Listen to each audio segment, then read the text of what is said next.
రాజశేఖర రెడ్డి గారు నేను కొడంగల్ శాసనసభలో ఓడిపోయిన తర్వాత 2019 పార్లమెంట్ ఎన్నికలు వచ్చినప్పుడు కాంగ్రెస్ పార్టీ నన్ను పార్లమెంటుకు పోటీ చేయమని అన్నప్పుడు ఇదే సబితక్క ఇంటికి వెళ్ళి ఇదే సబితక్క నన్ను పిలిచి నువ్వు మల్కాజ్గిరి పార్లమెంట్ లో పోటీ చేయి, ఎన్నికల్లో నీకు అండగా నిలబడతా అని నాకు మాట ఇచ్చి పార్టీ నన్ను ఎంపీగా డిక్లేర్ చేసిన మరుక్షణం టీఆర్ఎస్ తో మాట్లాడుకొని పోయి టీఆర్ఎస్ లో చేరింది అధ్యక్ష.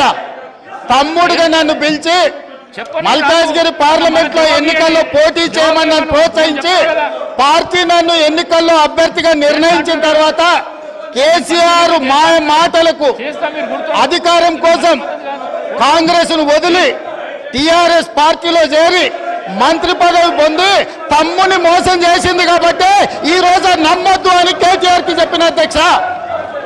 ఇది నిజమా కాదా సబితక్కను గుండె మీద చేసుకొని చెప్పమని నన్ను మల్కాజ్గిరిలో పోటీ చేయి కాంగ్రెస్ నుంచి, నీ ఎన్నికల్లో నేను గెలిపించే బాధ్యత తీసుకుంటా నాకు చెప్పి నేను ఎన్నికల్లో నిలబడడం డిక్లేర్ అయిన తర్వాత కాంగ్రెస్ ను వదిలేసి టీఆర్ఎస్ లో చేరి మంత్రి పదవి పొంది ఈ రోజు వచ్చి మాకు నీతులు చెప్తే మేమేమన్నా అమాయకులమా అధ్యక్ష?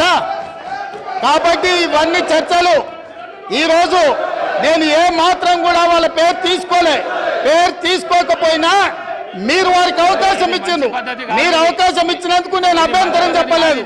ఇంకేమైనా చర్చ ఉంటే ఇప్పుడు కొత్త గవర్నర్ గారు వస్తుండ్రు, ఎయిర్పోర్ట్ కి వెళ్తున్న గవర్నర్ గారిని రిసీవ్ చేసుకోవడానికి మళ్ళీ వెనక్కి వచ్చి అన్ని వివరాలు నేను అన్నిటికీ సమాధానం చెప్తా.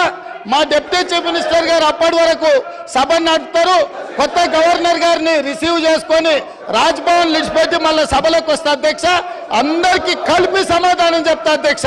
ధన్యవాదాలు అధ్యక్ష.